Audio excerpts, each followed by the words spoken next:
So our objective for this module is to gain a better understanding of how we can be more inclusive in physical activity and sport,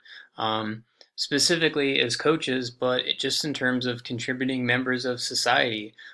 So what we're going to look at are some of the barriers that are in place to inclusivity and some of the solutions and strategies to kind of work around those barriers. Um,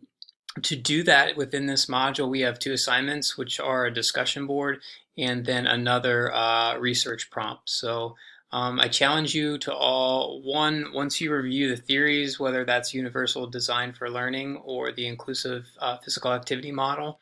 but then dig deep and reach into your own perspectives and your communities and your own coaching programs, schools in which you work, to understand how you can make a difference to be more inclusive because you can, and I'm very hopeful and confident that you will.